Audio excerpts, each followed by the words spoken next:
So, the mic is on? Okay. So thank you very much, Amy, for inviting me here. And I hope all of you had a good conference. And me and George, we talked about how to do this keynote. And we said we would do it with swag. And, you know, I'm from Sweden. I don't really know what that is. And also, I speak Swinglish, so if you don't kind of miss things, if you miss things in my presentation, stick around and we'll talk more about it later, because now it's difficult with hand raising, right, to get me going. Okay. So, nice introduction of me, Amy. I can skip a couple of the beginning slides after that presentation. So, I'm here to talk about acceptance and commitment training. ACT for athletes. Let's start with some acknowledgement. I've always loved sports. That's been part of my life, my whole life, and not really the main, or not the main area of research, but still I've been working with it, and like mostly because it's close to my heart. So I'd like to do some acknowledgements, and that's for the organization that's helped me make this possible. The Modo Hockey Organization, Stockholm University, and Karolinska Institute. But also Marcus Näslund, Ulf Samuelsson, Peter Andersson, Peter Forsberg, and Per Svartvalet. So Marcus, the main person that I've been developing this work with, and the person that made it also possible to do from a research base. Marcus Näslund was a former NHL player and former captain of the Vancouver Canucks. Okay. Steve Hayes, Joanne Dahl, but also, of course, thank you to the whole of the AASP organization for having me here. Okay. So this is what I'm going to talk about. I'm going to introduce ACT. I'm going to also say something about my journey with ACT. I'm going to introduce ACT for ice hockey players, because that's the main thing I've been working with. If we have time in the end, I'll do some ACT exercises with you, but we'll see. I'm going to go through the research, the take on how to do research while being a consultant for this in this organization. Okay, I'm also going to talk about what we are doing now in my team. So as Amy said, I was part of, but even before that, as a student in Uppsala, and that has been really great in this conference as well, to meet so many students. Because I think, we will come back to that, but I think that there's a real opportunity for development and for so many in this room and that's this conference to be future leaders in this field, because there's so much to do. Okay, so when I was a student and did my clinical training in Uppsala, I went up to the head of the psychology program and asked him, I've read this couple of articles by Steve Hayes, Making Sense of Spirituality, et cetera, et cetera. Can we get why don't we have that in our curriculum? And can we get lectures on that? And he said, there's so many flies inside psychotherapy. Maybe that's a Swedish saying, flies, that comes and goes. So don't bother with that. Do the traditional CBT training, which I loved and really work with still. But that, for a student, I don't know about you guys, but for a student, that triggers the interest of what? So I emailed Steve and asked if he would have any tips of what things to read, etc. And he responds immediately. Of course, how nice. Really open, warm, welcoming. And we got some articles, suggestions for the forthcoming book. So we met every Thursday evening at the cellar of the psychology department and just role-played tried to make sense of the material.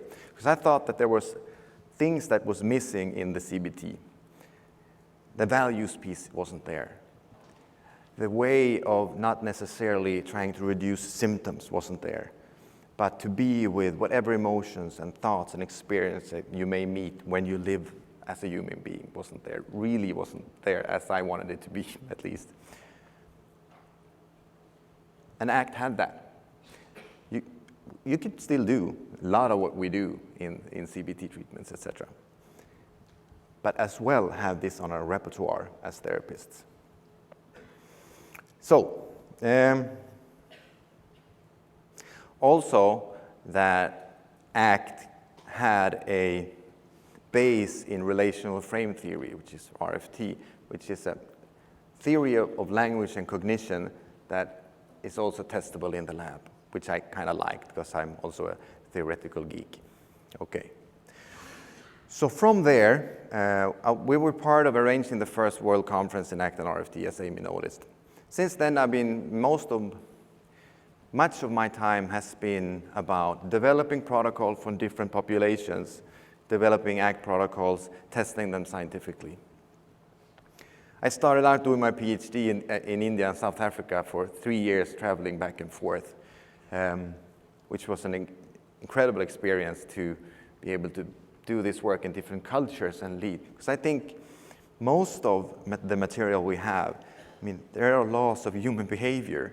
It's not that this is something else for athletes than it is for clinicians. It needs to be, of course, adjusted and developed and culturally tested, etc. But it's the same principles that we work with. It just needs to be adjusted.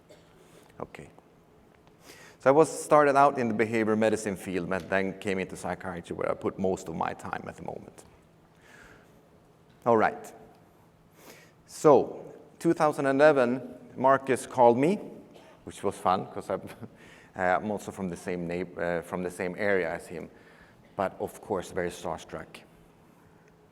But we started to talk about. So he wanted me to come there and work as a kind of a psychologist, and I said I could do that, but if we would do that, I think there's a lot of things that needs to be developed.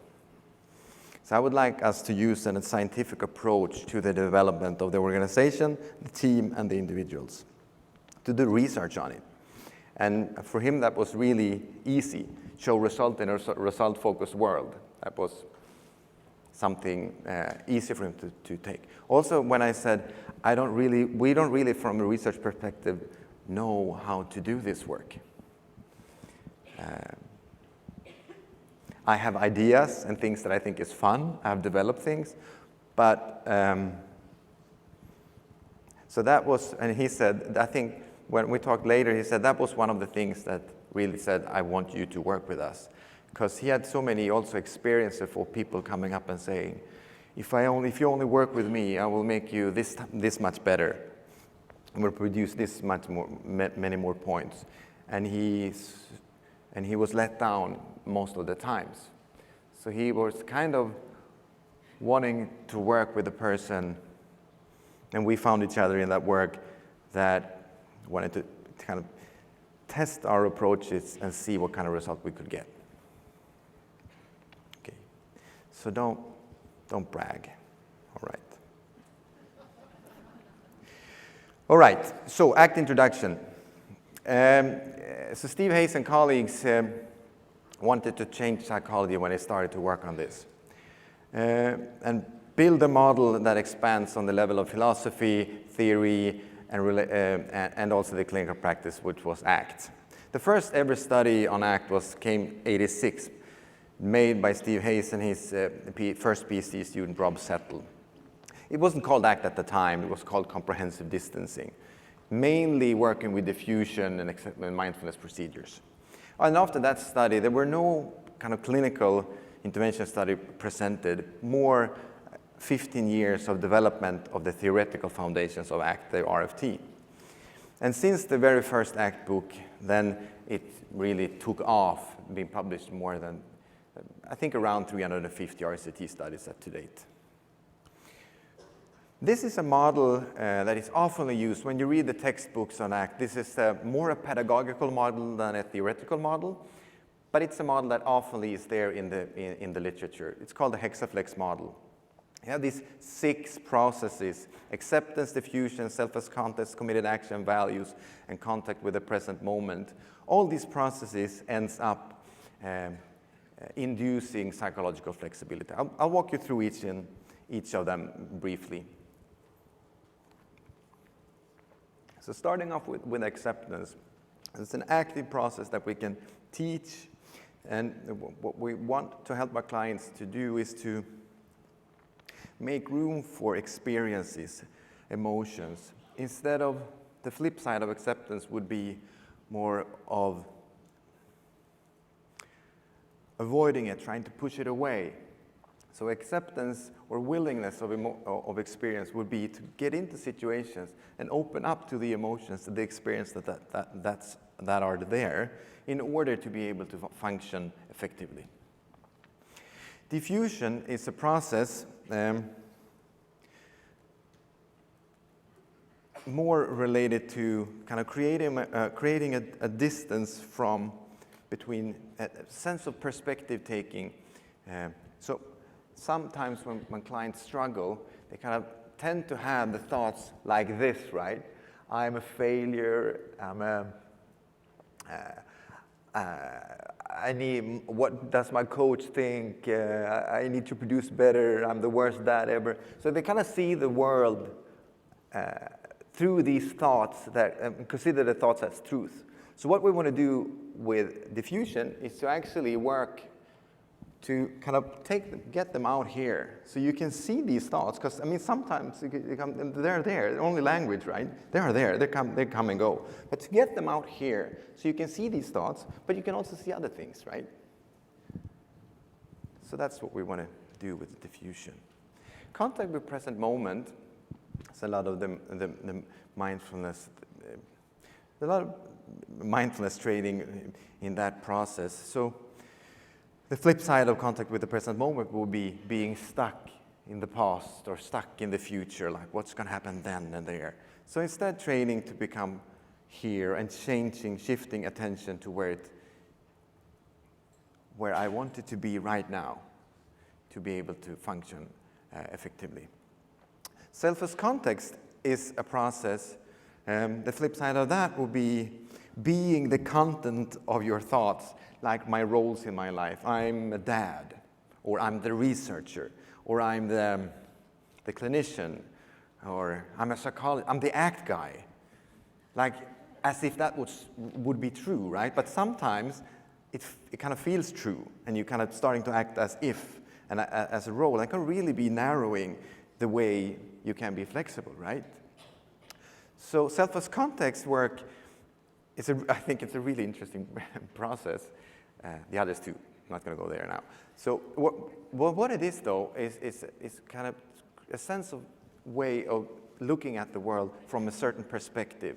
That you are not your roles, but you might be the container of these roles. You can have all these roles, but they don't define you.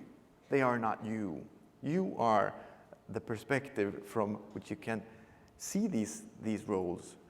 But in situations when you're meeting other people, you are not the psychologist, you're a human being, or whatever what you might call it. You are there. Okay. Values. So on your left side, I think it becomes left, no? Yes? Yes, left side for you, that's weird. On a side of the hexaflex, acceptance and commitment therapy, you have those processes at least. Yeah. On the other side, you have more of the behavior change processes. Of course, all of them are behavior change processes. All of them are behavior processes. But you have the values, which is the importance, the meaningfulness, everything about what I want my life to be about, or my clients want their life to be about. The hockey players, how do they want to be as hockey players, etc., etc. Often it's something that you kind of lose track of when you struggle with your private experiences, struggle with emotions, struggling with being right, being good, looking good, whatever. Okay. Also, a reference point of if we are effective, not only do symptoms decrease, but are we effective on helping our clients or athletes to become who they want to be as defined by themselves in their value domains. Committed action, the last thing. Probably need to speed it up a little bit. I'm sorry for that. The committed action is goal setting in line with those values. Okay. So in sum, these 6 processes add subpsychological flexibility, which could be defined as Getting into difficult situations, open up to the experiences that are there, become aware of where your attention is. Is it, and seeing the world, making yourself aware of what's happening inside, but also outside of you, and engage in activities that are in line with those values and meaningfulness. Okay? So those kind of 3 steps is also in the literature often described as the psychological flexible model. Okay. Let's go to hockey. So we want to develop flexible hockey players, right? That was kind of what we wanted to do. So that hockey players could be with whatever experience that they had. Open up to the experiences, be present on the ice, react to what's happening on the ice, and how they want to be as players. So that would be the flexible player, right? So that has lots of options. Not distrained. The inflexible players would be constrained by thoughts, feelings, etc., which would mean that we would have a narrow behavioral repertoire on the ice. Okay, also as human beings, of course, but here we focused on behavior. All right, so that's okay. So that's kind of the main what we wanted to do to create flexible ice hockey players. This is just a brief overview of one of the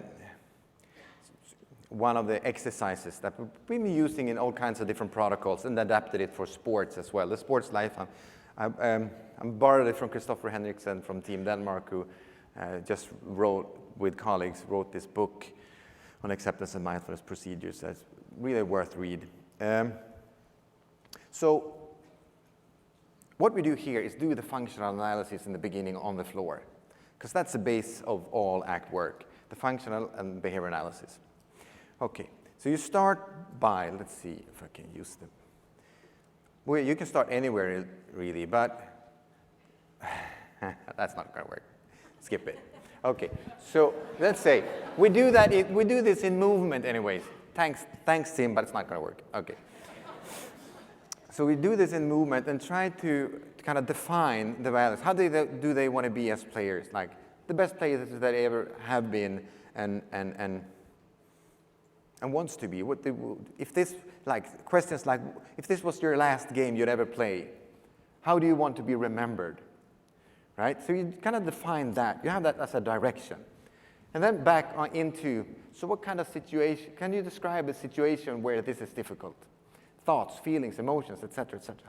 What do you do then so that is defined? You have that, the values there, difficult situations here, and then, so what do you do as a reaction to these thoughts of you not being good enough? Like, how do you turn yourself away towards your values? We do that physically, which creates, of course, a physical sensation like, that's what I want, but I'm doing this. So instead of talking about it, move them, I would say. Of course, that short-term relief creates it's understandable and it's normal that we do this, but short-term relief makes us continue to do it, and then soon enough they kind of stuck in vicious negative patterns and become comfortably numb and don't like themselves, don't like the hockey that they play, thinking about, should I really do it, etc., etc. So it's a negative pattern. So our job is to get them back on track, right? Get them back on line with their values. Okay. The bullseye exercise, I'm just one picture here. So it's the same processes that really. We define the hockey values, and when that is defined, we want them to measure how well they have been acting in line with their values, just on this dartboard here. How well during the last games or 2 weeks have you been acting in line with your values, with as the players you want to be on the ice? So they put an X on the dartboard. An X in the middle of the dartboard will mean that they will have acted completely in line with how they want to be. An X far from it will mean that they had acted far from the player they want to be. Can you follow that? Perfect. And then, of course, we have this distance between values and how they are actually acting at the moment. So then we ask, what is stopping you from being that player? So then just describe that and also evaluate that. Then we have him to take, so what would be a bold action? To challenge your obstacles to an extent that you're willing to, that would take you in line with your bullseye direction, right? And then we use all these, that's what we do. And then using all these exercises, et cetera, to help players, to increase the likelihood that players would act more in line with that. Okay. Hope that makes sense. So now to the kind of the research. I have 7 minutes and 45 seconds. I'll pull it off, I promise. Okay. So we started out by wanting to test if we can change on-ice behavior. Right? So in order to do that, I talked a lot with the coach, Ulf Samuelsson, at the time. So we defined, for this player that was struggling, we defined numbers of behaviors on the ice that he wanted them to do more of, offensively and defensively, and the numbers of behaviors that he wanted them to do less of. Okay? And then I sat there, which is, when hockey is great for ABA designs, because there are 3 measure points, 3 periods in a game, right? So you can get a baseline. So I started to measure set a frequency measure every shift, okay? And then what you see here, the blue and the yellow, whatever that is called, is what we want them to do more of, right? Offensively and defensively. So in each 1, 2, 3, there is a period. It's right, okay? So you see, they did 2 of those behaviors that they wanted to do more of, and 19 during the game of the ones they wanted to do less of. That's not good. Okay. Oh my God. So then we did all of that work, right? I was quick with the mouse though. Okay. I'm not going to be silly up here. I can't connect with all of you. So we did this work, like defining the behaviors, doing the lifetime, doing the bullseye, defining the behaviors. It was also good that he had kind of similar behaviors that the coach wanted. Because this is, of course, a conversation you really need to work closely. That's my experience, at least with the coach, too, when you are on the ice and kind of affecting behavior on the ice. So he defined similar behaviors. And then the next game, I was doing the same measure as I did.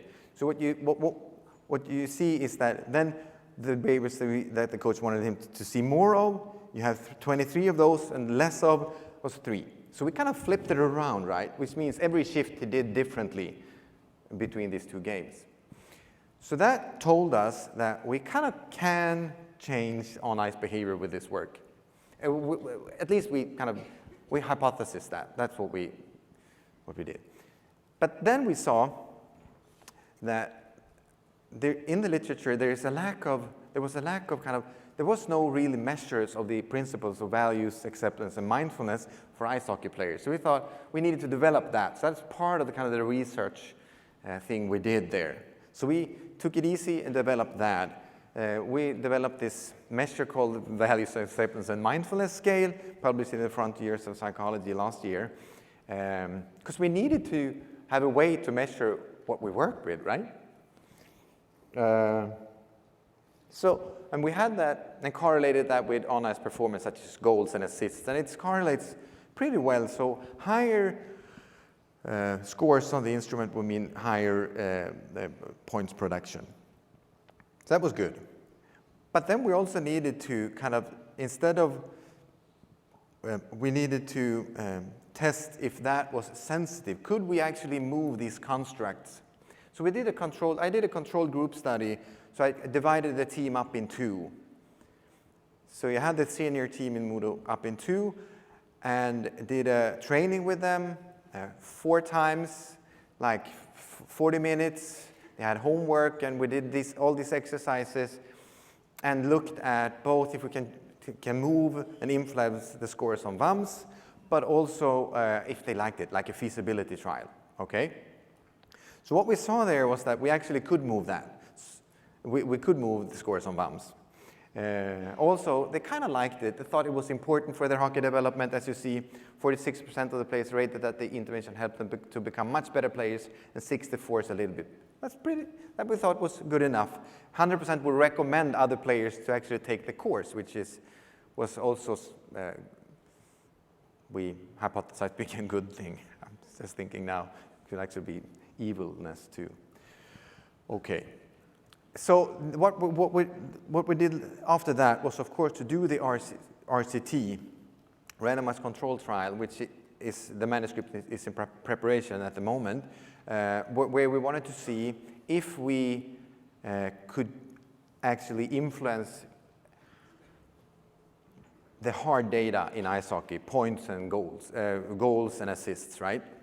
So we did this trial, act in a waiting list control, matched the groups, and not only looking at this hard data of points, but also had blinded coaches rating players on how well they were focusing on the ice and how well they were engaged and their skills on the ice. And also that themselves kind of rated what they thought about it, how this was helpful.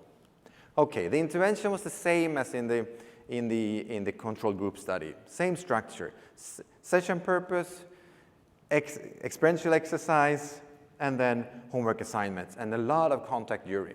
The results was that we had a large effect when we trained them during that period.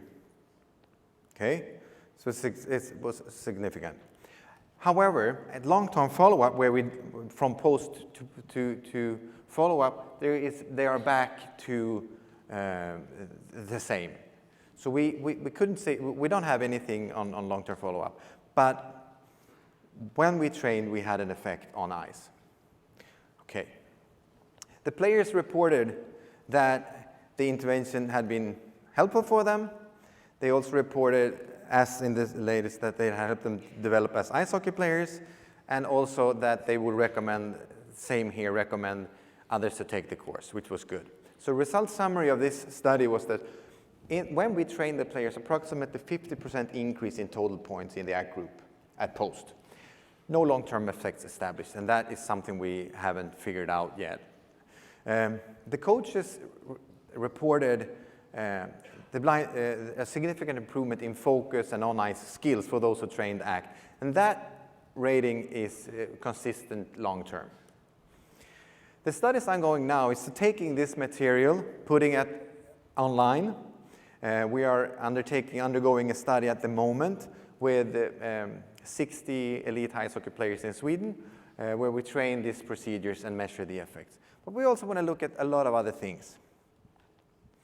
So the last slide here, I think that I will do this in 22 seconds, because that's what I have. There's a need to develop and evaluate ACT work for athletes.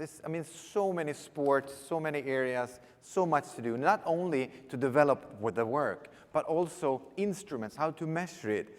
I would welcome you all to also come to ACT conference and hang out, because we kind of have decided that we will, that the ACT trainers, to share all the work, take it, develop it. Don't sell it, because we all are giving it away instead. Because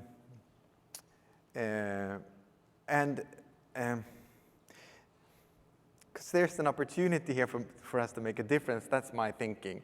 And you all, especially students, have an opportunity to become leaders in this field and make a difference. I want to say thank you for your time. I hope this was helpful for you. Thanks. So I'm really grateful to be here. I want to say, what's up? How are we doing? So can you hear me? Yeah, so what I would like to do is actually to get you to indulge with me a little bit. Because one of the things I like to do when I'm going from one thing to the other, and especially after listening to my buddy and his swag, Tobias, it's important that we're able to reset. And so I call it arriving, although we've already been here. We've just listened to an amazing presentation. So now, how do we get present to the present moment, to what we're about to listen to now? And so what I would like you to do is humor me a little bit, and please stand up. And then please sit down. And when you sit down, I would invite you to just close your eyes or keep your eyes open and just tune into your body as a whole. and become aware of the fact that you are sitting and you are breathing. So this is what we do all the time, and we don't have to get into any awkward pose or anything other than keeping the sternum straight and having the eyes lightly shut, and just tuning into the body and tuning into the fact that we're breathing. So we're just sitting and breathing and knowing it.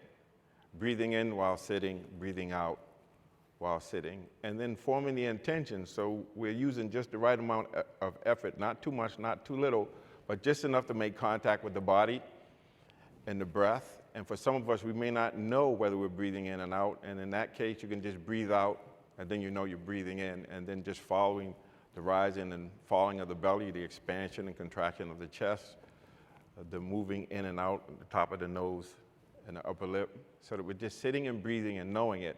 And you can prove this very easily just by noticing that you can make, when you're in the seated posture, your feet are a certain place, your butt's at a certain place, your sternum is straight, and just sitting and breathing and knowing it is just enough so that we're able to just anchor ourselves in the body. I call it being in the body.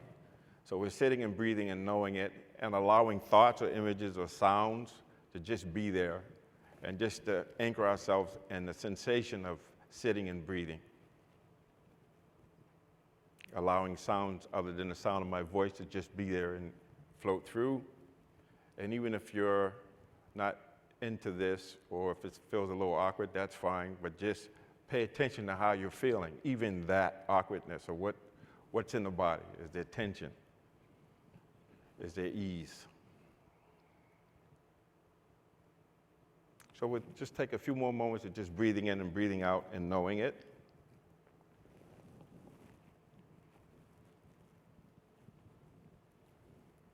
And when you're ready, just breathing in, and as you breathe out, letting go of the body, letting go of the breath, and just opening your eyes.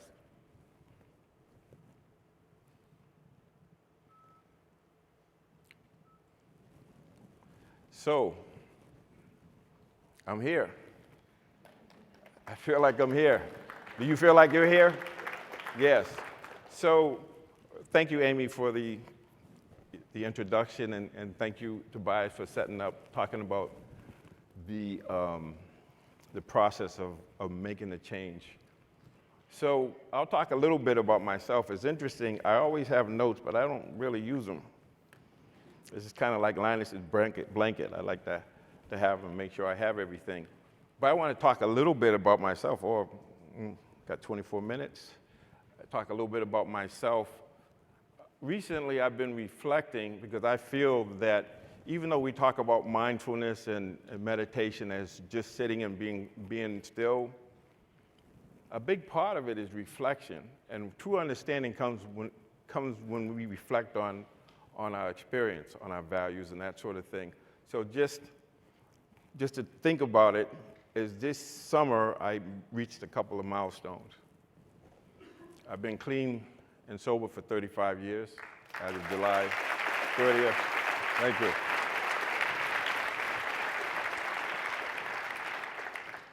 And I graduated from high school 50 years ago.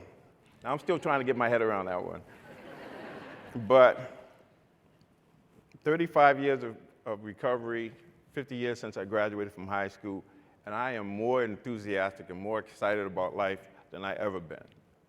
So what's up with that? How is that possible, right? And so the reason it's possible is because I've been doing this thing called life with a process that allows me to actually get more and more access to who I really am.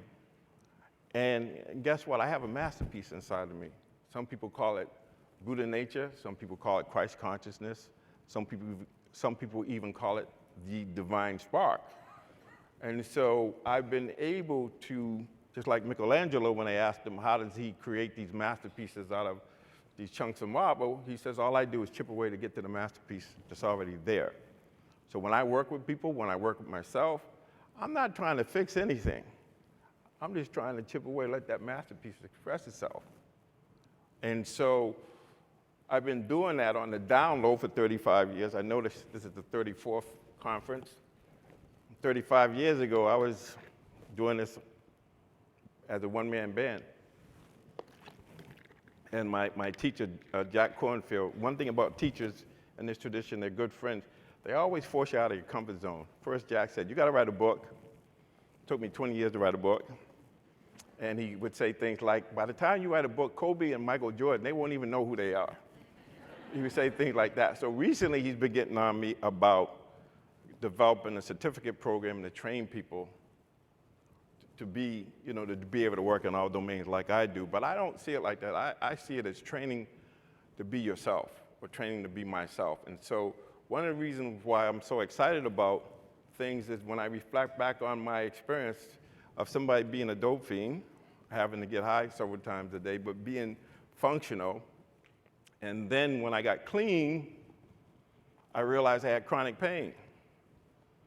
And I grew up in the inner city, so I'm too cool. People say, well, meditate, do Tai Chi, do yoga when I was in college, because I had a double life. I was with Kool and the Gang at night, but Joe College during the day. And I said, man, get out of here, just give me a brew, I'm straight. I'm not trying to do that stuff. So how did I come to this practice? Because I call it AOF motivation, ass on fire.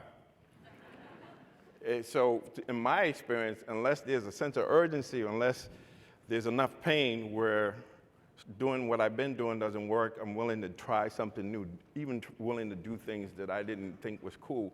So that's how I came to this practice. But once I came here and I started realizing not only could it help me with my recovery, but it helped me with my chronic pain, so I didn't have to take as much or any pain meds. And then I realized that, I like to be intellectually stimulated. It's like that movie, Finding Forrester, where the dude was a poet and he hit it because his crew, where he came from, they didn't appreciate that. And then I started realizing, oh, you mean I can read something as much as I want until I understand it? I don't have to just read it once and then say, if I don't get it, I don't get it? So I decided to take on this task of being responsible for myself. And so over those 35 years, I've averaged over a book a week, not to mention other stuff. And I still study.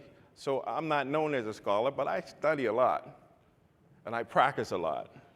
But the main thing is just understanding that I'm wired for success, and that in this room right now, there's a whole bunch of masterpieces in here. And we've been expressing ourselves, but there's more that we can do. And that this process of just be still and know, or the power of mindfulness, will enhance our ability to be who we really are, because that's the only person we can be.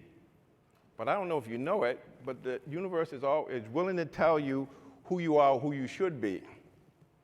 And I say one of the most challenging jobs on the planet is to be ourselves, because there's people who want to tell you not only who to be, but where to go. It's better in the Bahamas. You deserve a break today. Go to McDonald's. And the only opinion that really matters is our own opinion of ourselves. And so that's what helped me, is me being able to be George, and in spite of the fact that I wasn't able to go places. So I got a lot of, I've got a lot of training. I lived in a meditation center for six years.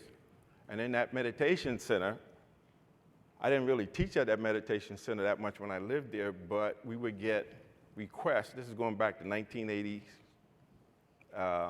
We get requests from people from Yale to jail, from locker rooms to boardrooms, to come in and teach people how to meditate. Now, one of the things that I want to offer here is my expanded definition of what meditation is, what mindfulness is. And we'll get into the slides at some point. But I'm going to refer to a philosopher by the name of Dr. Dre. And he said, I got my mind on money and money on my mind. That's meditation. And he's doing pretty good. He also said, I got my money on me. Last time I checked, dude is worth $800 million. So I guess his meditation is working for him. So what this means is, and Tobias talked about it a little bit, is we got to be clear about what we're thinking, how we're being, because even if we're not aware of it, we are meditating all the time. Whatever's on our mind, that's our meditation. And so I expand the definition of meditation. I expand the definition of practice. People will ask me, well, how do you practice? How much do you sit? And I said, I sit, a decent amount of time, but I'm practicing from the time I wake up to the time I go to sleep. And we'll talk about that. And mindfulness by itself is not enough, and people have all these definitions of mindfulness, and they're all accurate to some extent, but the way I talk about mindfulness is a more powerful mindfulness that's more integrated with other mental qualities. And so just to say that I've been doing this for a while and I have a lot of experience and I've worked with elite of the elite and everyone else, but mainly what I'm here to do today is just to share my experience, strength, and hope with you a little bit and to talk about mindfulness in a way as I understand it from my experience. And like I said, I lived in a meditation center. I did 3-month silent retreats. I did all that stuff, but I've also done other things and a lot of self-study. And so I don't really belong anywhere, and because of that, I belong everywhere. Because as Tobias was talking about roles, I don't do boxes very well. People try to put me in a box. I don't like that. I ain't staying in the box.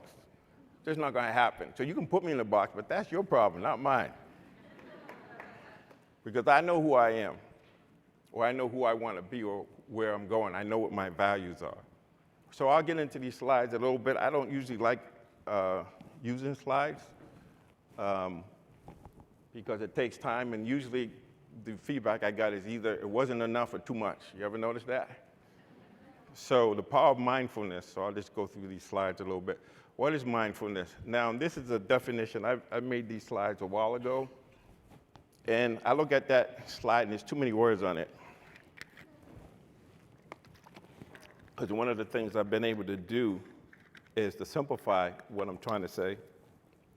And so you look at it as a mental state, and a degree in breadth versus a narrow focus. So I could talk about it, but it's present moment. It's like mindfulness has two functions. One function is attention, the other function is memory. And so I'm going to just move on. So mindfulness enhances memory and see what comes up, and I'll just kind of riff off of whatever comes up. Presence of mind, what one is doing and why, right? That makes sense. Attending to essentials.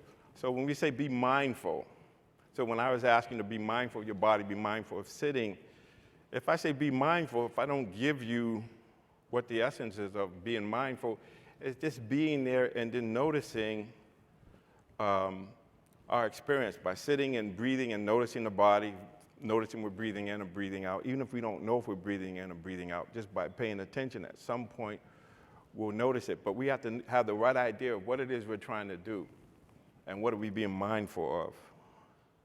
So the intention is to know the object as it is, to let it speak for itself. And so this sense of mood or wonder is this idea of relating to experience in a way where instead of interpreting what's happening, we're letting things speak to us in its own language. Now, it takes a little bit to do that because there's a lot of vulnerability involved there. So what is mindfulness? So this is a little poem that might give you an idea. Try to be mindful and let things take their natural course.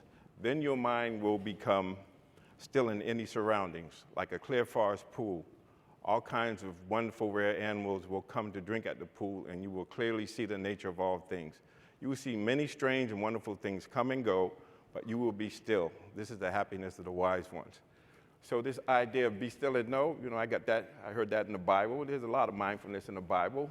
A double-minded man is unstable in all his ways.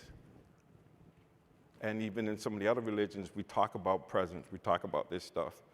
So I'm going to keep moving because I know. So mindfulness is mirror mind. So when I talked about the clear forest pool, you can see in that picture that it's just reflecting the mountain. That's all it's doing. It's not adding any commentary. It's not interpreting. It just reflects what's there. So there's presence of mind. There's attending to essentials like what am I doing? What am I seeing? Am I distracted or am I focused on the here and now? Am I not forgetting what I'm doing in the present moment? And it's breath of focus. So it's interesting. So I'll talk about mindfulness a little bit, and I'm sorry if I'm rushing. I don't want to be doing that, but there's only so much time. So there's narrow mindfulness, which we'll get to, maybe it's in the next slide, bare awareness. And so bare awareness is just this idea of just being with the bare sensations without the interruption, the interpretation or anything. It's just a reflection. And so what we do is, and I'll get to it later, but when we start to be able to do narrow mindfulness, when we're sitting and we're doing one thing and we're just aware of the bare sensations. And so when something happens, when you're sitting, and even though you might have thoughts of, I got to go home. I got to catch a plane. Or, I got to leave this place and I don't want to leave. So all of that stuff is there. If we can just notice that it's just a thought. And that thought has a ramification in the body where we can feel that sensation. Just on the level of sensation, you just feel it. It might be whatever it is. It might be tightness. It might be kind of some pulling or just feeling like condensed or closed down. If we can just notice the sensation, that prevents us from being in the story about it. And we start to just see things for what they are. So this practice of bare attention is really important. So this is what I want to get to, the perceptual process. So the receptive phase, or when we take in a sight or an image or a sound, or let's just think with thought, when a thought arises, there's a very short period of time where it's just the raw data. And then the second phase is the active phase, where that small space is only there, like momentarily, and then we go into the active phase where we start labeling what it is, self-reference, associative thinking. Oh yeah, I remember when I did this before, abstract thinking. What does this mean for the future? And then more detail. So we very rarely see things as they are. We see things based on what we already know. And so the idea of mindfulness is starting to see things fresh and new. And I remember when Mike talked about, one of the things that Pete Carroll talked about being the most challenging thing is saying the same thing over and over. So on one level, that's important. But on another level, if people say the same things to us, or we see the same things every day,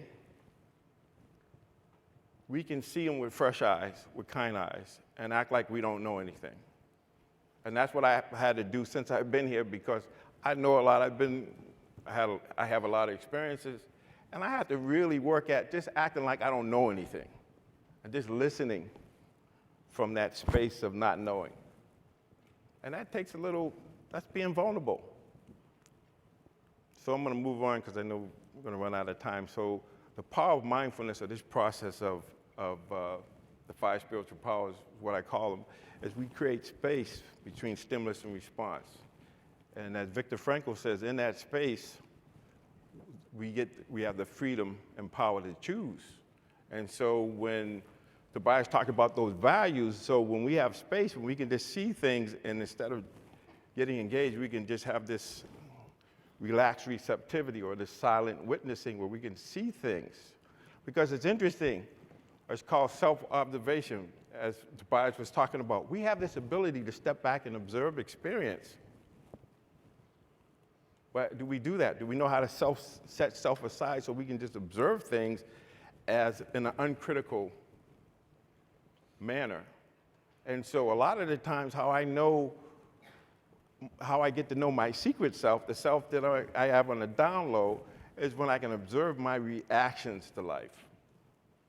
So if you say something to me and I react to it like, who's he think he's talking to? That's telling me that I'm reacting in a way, and that one of the things I can do, if I can be uncritical and have some self-compassion and just observe it, I can notice, well, how am I thinking? How am I seeing? What is my mindset that is causing me to react where there's no space between stimulus and response?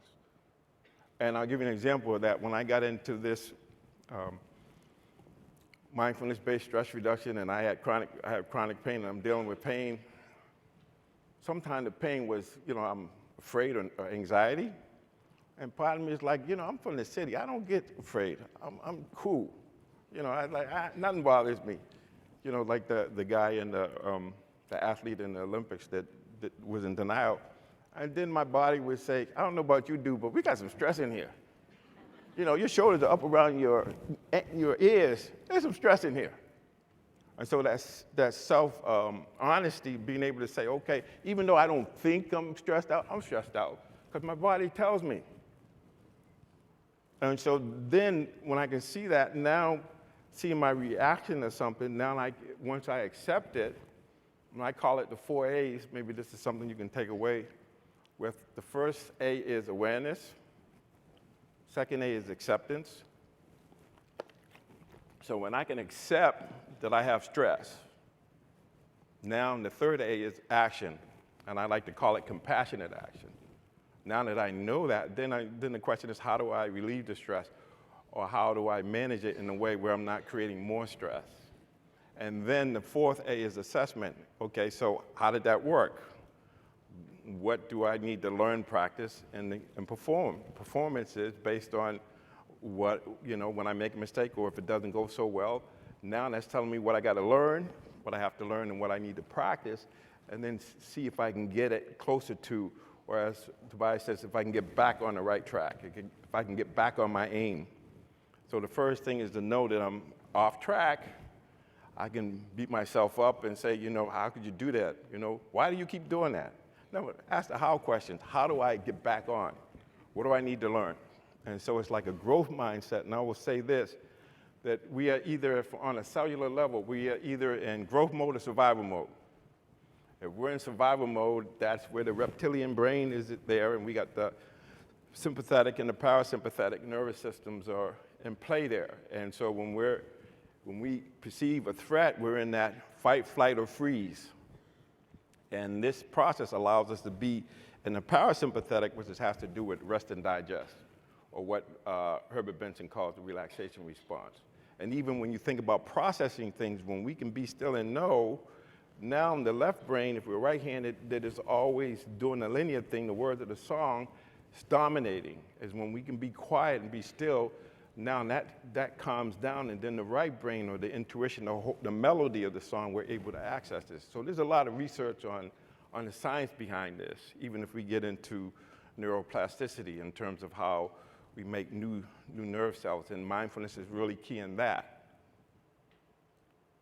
It's really understanding things. So, there's so much I could talk about, but I won't. But what I'm saying is the only thing we need to know is that we have a masterpiece, and we can observe experience in a way where we can create more space and between stimulus and response, and we actually slow things down. And then when we do that, then we can say, okay, so am I living according to my values? That's where the reflection comes in, and realizing, so this is what I had to do, and I realized that I could react to things or I could respond to things. And when I got out of the detox, I got, even though I did all the training just like an athlete, and when it came time to compete, the obsession to use was all over me. And I had learned that if I went into the bathroom and recited the serenity prayer, God grant me the serenity to accept the things I cannot change, the courage to change the things I can, and the wisdom to know the difference. Once I did that, kept saying that as a mantra, it changed my consciousness, and the obsession went away. So that was my first meditative experience. And so, I got about 3 minutes to go. So here's the key. Mindfulness has to be supported by trust, and we'll get into that, and insight. And then there's right effort, and then there's concentration. So everybody talks about mindfulness training. I feel like there's threefold training. There's wisdom, there's morality or integrity, and then there's mental discipline. And I think a lot of people teach mindfulness and mental discipline, and they don't distinguish between right effort, mindfulness, and concentration. And there's not a holistic approach, which has to do with, this has to be steeped in wisdom, knowing what's helpful and what's not. And it has to be steeped in integrity, and not this idea of being able to have a wholesome mind state, because if the mind is wholesome, then the words, the thoughts, and the speech and the actions are going to be wholesome. So I know we'll have a Q&A, and I can get more into it, but I just want to go through this real quick. Mindfulness cultivates and balances trust and insight. So what happens with trust and insight is, if we have too much information, we become cynical. If we have too much trust and we become polyandrous. And what mindfulness does is balance it so we have faith, but we verify it. Once again, getting back to the research. And so this is every day. Everything we do, we can question, you know, what are these qualities in mind and are they balanced? Right effort and concentration. So we can try too hard, that doesn't work. We don't try hard enough, it doesn't work. But when we have the effort, we have to have steadiness of mind. And that has to do with being in the moment and being clear about what we're doing.